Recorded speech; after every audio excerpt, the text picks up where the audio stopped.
बिस्मिल्लाहिर्रहमानिर्रहीम अस्सलाम वालेकुम। होपफुली आप लोग ठीक ठाक होंगे। अल्हम्दुलिल्लाह मैं भी बिल्कुल ठीक हूँ। आज की वीडियो में मैं आप लोगों के लिए बहुत ही ज़बरदस्त अमेजिंग से टिप्स एंड ट्रिक्स लेकर आई हूँ। अगर वीडियो को आपने स्किप किया तो आपका ही नुकसान होने वाला है, तो आप इतने अच्छे अच्छे आइडियाज़ को मिस कर जाएंगे। तो शुरू करते हैं अपनी वीडियो।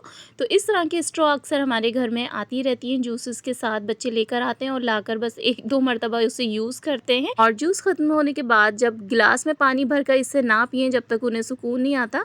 बस मेरे साथ तो मेरे घर में बच्चे इसी तरह से करते हैं और आप लोग इस तरह से भी इसे यूज़ कर सकते हैं कि ड्रेनर आपके जितने भी हो ना, वॉशरूम के हों, बेसन वगैरह के या सिंक वगैरह का पानी बिल्कुल भी नहीं जा रहा होता, तो आप इसे बिल्कुल अच्छे से यूज़ कर सकते हैं। इस तरह से देखें और ये अंदर भी नहीं जाएगा, चाहे आप इसको छोड़ भी देना। तो इस तरह के ड्रेन ओपनर टूल्स है ना, दराज पर काफ़ी ज़्यादा एक्सपेंसिव मिलते हैं। इसमें थोड़ा सा ब्रश लगा हुआ होता है और वो सारा का सारा गंद बाहर निकाल देता है। तो इससे भी बहुत ही ज़बरदस्त आपकी ये ड्रेन की सफाई हो जाती है। तो इस तरह से आप यूज़ कर सकते हैं। तो इतनी छोटी सी चीज़ और नो कॉस्ट में अगर आपको ये मिल रहा है घर में आसानी से, तो क्यों ना इसे यूज़ किया जाए। तो है ना ज़बरदस्त आइडिया और ज़बरदस्ती टिप। तो इस तरह आप रख सकते हैं अपने किचन वॉशरूम में। और नेक्स्ट आइडिया ये है कि इस तरह के मसाले बॉक्सेस अक्सर हमारे घर में होते हैं और ये टूटते तो है नहीं, अच्छे खासी माशाल्लाह लॉन्ग टाइम चलते हैं, लेकिन इन्हें देख देख कर है ना हमारी आंखें थक जाती हैं। तो इसे आप इस तरह से न्यू बना सकते हैं कि जैसे कि मैंने बनाया है और मेरी एक वीडियो में भी मैंने कंप्लीट बनाना आपको इसको सिखाया है। और इसके लिड पर ही थोड़े से हल्दी वगैरह के दाग आ जाते हैं जो कि थोड़ा सा पुराना लगने लगता है, वरना नीचे वाला जो बॉटम एरिया है ना इसका, वो बिल्कुल साफ़ सुथरा रहता है। वैसे मैंने इसको कंप्लीट बनाना इसको सिखाया, आप जाकर देख सकते हैं।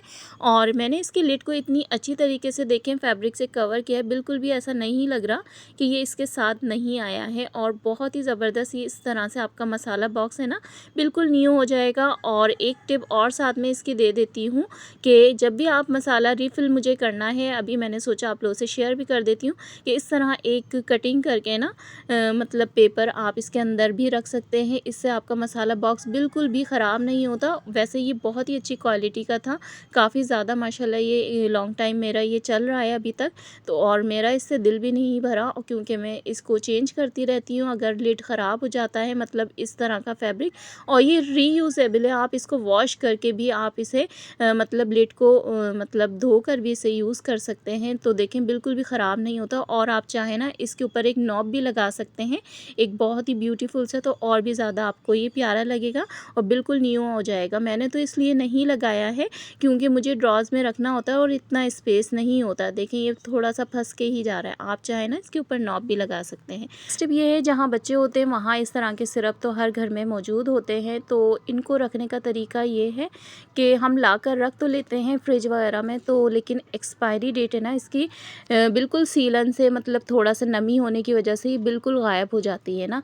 सम टाइम तो स्टिकर भी गायब हो जाता है। और कब तक हम इन बॉक्सेस में इनको संभाल कर रखेंगे, अगर हम बाहर भी रखें तब भी एक्सपायरी डेट है ना, हाथ वाथ गीला होता है या सम टाइम हमारा सिरप गिरा होता है तो बॉटल को हमें वॉश करना पड़ता है, तो ये एक्सपायरी डेट हमारी बिल्कुल है ना रिमूव हो जाती है। तो इसको हम किस तरीके से सिक्योर कर सकते हैं। और दूसरी बात ये कि इन सिरप, जितने भी सिरप हो ना आपके पास, एक ही बास्केट में रखें। और अगर ज़्यादा सिरप है तो थोड़ी बड़ी बास्केट ले लें तो वो ज़्यादा बेहतर है। देखें ये सिरप एक जगह मौजूद नहीं थे, तो इसी वजह से मेरे पास 2 से 3 सिरप इस तरह के एक ही जैसे इकट्ठे हो गए हैं। तो मसला यही होता है कि ज़ाहिर है इनको फिर एक्सपायर होना होता है, तो एक जगह रहने से ये होगा कि हमें फ़ायदा होगा कि हमें पता चलेगा कि कौन सा सिरप हमारे पास अवेलेबल है और जिसकी एक्सपायरी डेट जल्दी आने वाली है वो जल्दी जल्दी यूज़ कर लें। उसके बाद है ना दूसरा सिरप यूज़ कर लें, मतलब कि एक जगह होने से हमें ये फ़ायदा होगा। और अगर 2 से 3 जगह ये बिखरे हुए रहेंगे ना कि इस ड्रॉज़ में पड़े हुए हैं, उधर हैं फ्रिज के अंदर, तो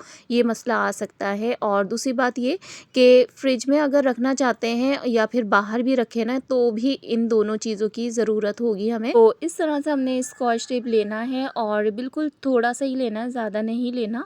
तकरीबन 1 इंच आप इसमें कट कर लीजिए और इस तरह से एक्सपायरी डेट के ऊपर है ना आप इसको लगा दें। तो इससे ये होगा कि जब तक एक्सपायरी डेट होगी ना तो हम इसे यूज़ कर सकते हैं और ये रिमूव बिल्कुल भी नहीं होगा, ना ही इसकी एक्सपायरी डेट जो है बिल्कुल रिमूव हो पाएगी। तो है ना ज़बरदस्त आइडिया। और यहाँ पर मैं आप लोगों को एक ज़बरदस्त सा सिरप भी दिखा देती हूँ, कफ सिरप है और ये बच्चों के लिए स्पेशली बहुत ही ज़बरदस्त है। क्योंकि अक्सर ऐसा होता है ना कफ सिरप इतने ख़राब होते हैं, इतने टेस्ट में इतने तल्ख़ होते हैं कि बच्चे नहीं पीते उसे, और उनको पीते हुए भी ना मतलब बहुत ही मनाना पड़ता है। और दूसरा उसके बाद हमें पानी भी मना करना पड़ता है। कफ सिरप के बाद आप लोगों ने पानी भी नहीं पीना, तो बच्चे और भी ज़्यादा परेशान होते हैं। तो ये अच्छा है। और बिल्कुल इसके अंदर है ना ज़बरदस्ती खुशबू भी है मिंथॉल की, जैसे कि आप लोग सॉफ्ट मिंट और फ्रेश अप वगैरह खाते हैं किस तरीके से उसका टेस्ट होता है ना, बिल्कुल इसी तरह की इसके अंदर बहुत ही ज़बरदस्त सा टेस्ट है, फ्लेवर है इसके अंदर। तो बच्चे इजीली इसको मतलब पी लेते हैं, इसमें बिल्कुल भी नखरे नहीं दिखाते और इसके रिज़ल्ट भी बहुत ही अच्छे हैं। सो मैंने सोचा आप लोगों से भी ये बात शेयर कर देती हूँ। और नेक्स्ट टिप भी बहुत ही ज़बरदस्त है, स्पेशली गर्ल्स के लिए। जो टीनेज गर्ल्स होती है ना, तो उन्हें बहुत ही ज़्यादा शौक़ होता है इस तरह के पर्ल्स ज्वेलरी यूज़ करने का। तो इस तरह के पर्ल्स अगर आपके पास हैं या फिर छोटे हैं तो वो भी आप इसे यूज़ कर सकते हैं। और आपकी ओल्ड इस तरह की जो इयररिंग होती है ना, ये पुरानी हो जाती हैं थोड़ी बहुत, तो इसका कलर फेड हो जाता है, सिल्वर हो जाती है ना ये गोल्डन वाली। तो इसके अंदर आप इस तरह के बड़े वाले पर्ल्स इसके अंदर एज इट इज़ इसमें डाल सकते हैं, बिल्कुल भी आपको परेशानी नहीं होगी। इसमें इतना बड़ा होल होता है कि आराम से ये इसके अंदर चले जाएँ। और अगर नहीं भी होगा, आप छोटे वाले लेंगे ना, तो आप फिश वायर जो होता है ना, वो लेकर आप इसके अंदर पर्ल्स डालकर इसके ऊपर लपेट सकते हैं। तब भी आप देखिएगा कि ये ज़बरदस्त से आपके रेडी हो जाएंगे, बिल्कुल न्यू हो जाएंगे। और नेक्स्ट आइडिया भी बहुत ही ज़बरदस्त सा है कि इस तरह की बॉबिन इलास्टिक जो होती है ना बारीक वाली, आपने वो लेनी है और बहुत ही ज़्यादा सस्ती मिल जाती है, महंगी नहीं है ये बिल्कुल भी। और इसको हम डबल कर लेंगे इस तरह से, जितने भी हमें मतलब मेजरमेंट कर लीजिएगा अपने हिसाब से। तो इसको लेंगे इस तरह से। अब इसके अंदर हम पल्स ऐड करेंगे, और ये मैं वाइट वाले ले रही हूँ, आप अपने पसंद के कोई से भी ले सकते हैं, जो आपकी ड्रेस का कलर हो उस हिसाब से भी ले सकते हैं। और चाहें तो इस तरह की बड़ी वाली नीडल होती है ना, वो भी यूज़ कर सकते हैं। अब आपको जैसे भी पसंद हो आप इसका डिज़ाइन बना सकते हैं। तो मैंने आपको यहाँ पर डालकर भी दिखा दिया, देखें इस तरह से। तो मैं यहाँ पर गोल्डन और वाइट का कॉम्बिनेशन ले रही हूँ, और साथ में इस तरह की ज्वेलरी हमारे घर में रखी हुई होती है। तो इस तरह से देखें मैंने ये रेडी कर लिया है। और अगर आप ये वाले इलास्टिक से बनाएंगे ना, तो आप इसको बनाने के लिए आपको बिल्कुल भी इसमें लॉक या हुक्स वगैरह ऐड करने की ज़रूरत नहीं होगी। और बस आपने इजीली इसको इस तरह से देखें, जैसे इलास्टिक को हम खींचते हैं इस तरह से आप अपनी कलाई में डाल सकते हैं। और बहुत ही ज़बरदस्त, देखें कितने चीप प्राइस में, बिल्कुल नो कॉस्ट में ही समझ लें आपका ये ब्रेसलेट रेडी हो चुका है ना। तो है ना ज़बरदस्त आइडिया। और इस तरह से आप छोटे बच्चे जो न्यू बॉर्न होते हैं ना, तो उनके लिए भी ये बना सकते हैं। तो है बहुत ही ज़बरदस्त आइडिया, मुझे तो खैर बहुत ही पसंद आया। मैंने एक नहीं 2 से 3 बनाए हैं, यहाँ पर मैं आप लोगों को दिखा भी देती हूँ इस तरह से। और जो मैंने इयररिंग बनाई थी ना, वो भी मैं आपको दिखा देती हूँ। तो कैसा लगा आपको ये आइडिया ज़रूर बताइएगा। और जो भी आइडिया मेरी वीडियो में आप लोगों को पसंद आ रहा है ना, तो कमेंट सेक्शन में ज़रूर बताइएगा, ताकि मुझे ये भी पता चले कि हाँ आप लोगों ने वीडियो कंप्लीट देखी है और आपको कौन सा आइडिया आप लोगों को पसंद आया है। और नेक्स्ट आइडिया मेडिसिन से ही रिलेटेड है कि इस तरह के हमारे पास टैबलेट्स होती हैं, तो बच्चों को बहुत ही ज़्यादा क्रेज़ होता है कि टैबलेट्स खाने का। तो किसी भी कोई सी भी बास्केट में रखें या फिर बच्चों की पहुंच से जहाँ भी रखें ना, दूर ही रखें, ताकि उन्हें उतारने में और यूज़ करने में थोड़ी सी परेशानी हो। और इस तरह की मतलब टैबलेट्स बहुत ही सारी होती हैं, और इनमें से कुछ ऐसी होती हैं जैसे खाली होती हैं आधी आधी।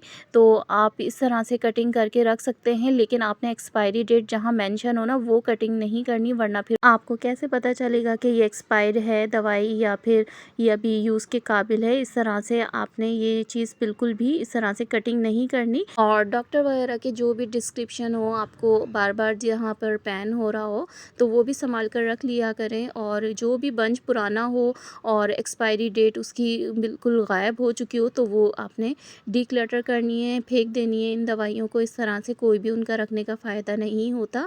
और इस तरह से और भी दवाइयाँ हमारी ख़राब होती रहती हैं, मतलब कि ऊपर ऊपर की यूज़ होती रहती हैं, नीचे की हमारी जो है वो ख़राब रहती हैं। और इस तरह के बॉक्सेस में जो होती हैं ना दवाइयाँ, अभी रिसेंटली मेरे सर में बहुत ज़्यादा दर्द था, तो फिर मैंने इस तरह की टैबलेट्स यूज़ की थी, तो अल्हम्दुलिल्लाह मुझे फ़र्क पड़ गया था। लेकिन ये काम में आने वाली दवाई है, और इस तरह से मैं इसके जो बंच होगा ना, उसके ऊपर ये एक्सपायरी डेट जो है ना स्टिक कर दूँगी, ताकि मुझे पूरा ये पैकेट में करके ना रखना पड़े, क्योंकि फिर इससे जगह का भी मसला हो रहा था। आपने देखा कितना बड़ा पैकेट है, तो है ना ज़बरदस्त सा आइडिया। तो इन तमाम छोटी-छोटी टिप्स को हम फॉलो करते हुए अपनी लाइफ को बहुत ही ज़्यादा आसान बना सकते हैं। और जिन पर यहाँ पर देख सकते हैं कितनी सारी ऐसी दवाइयाँ हैं जिन पर एक्सपायरी डेट मेंशन नहीं है और हमने कटिंग कर दिया, या फिर मेडिकल से भी इस तरह की आ जाती हैं, 2 या 4 हम जब लेकर आते हैं ना, तो वो लोग ऐसे ही दे देते हैं कि एक हमने यूज़ की और बाकी पड़ी रहती हैं, तो वो भी हमारी किसी काम की नहीं होती, और ना ही यूज़ किया करें इस तरह की दवाई। और नेक्स्ट टिप भी बहुत ही ज़बरदस्त मैं आप लोगों को यहाँ पर दे रही हूँ कि इस तरह के जब स्पून आप लेने जाएँ ना, तो आपने इस तरह के लेने हैं ये वाले, और आपने बिल्कुल ये पर्पल वाले हैं ना, ये वाले स्पून इस तरह के नहीं लेने, क्योंकि ये जब भी आप इसे यूज़ करेंगे ना, क्योंकि ये अटैच होने वाले हैं, ये बिल्कुल निकल जाते हैं। आप इसे यूज़ करते हैं केक में या कोई भी चीज़ आप बना रहे होते हैं ना, तो इस तरह से इसकी रबर है ना, ये जो स्पैचुला की, तो ये निकल जाती है, बिल्कुल भी मतलब काम की नहीं है। और दूसरी बात ये कि इसके अंदर गंदगी चली जाती है, आप जो भी मिक्सचर या जो भी बना रहे होते हैं ना, तो इसके अंदर ज़रूर चला जाता है, और फिर ज़ाहिर है बैक्टीरिया वगैरह इसके अंदर आ जाते हैं। तो और हर टाइम तो आप इसकी मतलब स्टिक निकाल निकाल कर तो वॉश नहीं करेंगे, तो बेस्ट यही है कि आप ये वाला स्पैचुला इस तरह के यूज़ कर लिया करें। नेक्स्ट ये कि इस तरह के रैपर होते हैं ना, ये मेडिसिन के, तो इससे ही वाकई में ये शार्प हो जाती हैं हमारी मतलब ये सीज़र वगैरह, तो इस तरह से भी आप इसको शार्प कर सकते हैं। ये भी बहुत ही ज़बरदस्त आइडिया है, बहुत ही ज़्यादा यूज़फुल है। सो होपफुली आज की मेरी तमाम ही वीडियो आप लोगों को पसंद आई होगी, और मेरे चैनल पर और भी ज़्यादा अच्छी वीडियोज़ हैं, तो जो न्यू हैं सब्सक्राइबर, प्लीज़ उनसे रिक्वेस्ट है कि आप जाकर मेरी वीडियोज़ को देखें। इंशाल्लाह आपको मेरी वीडियोज़ ज़रूर पसंद आएंगी। जाने से पहले लाइक कर दीजिए। Thanks for watching. अल्लाह हाफिज़।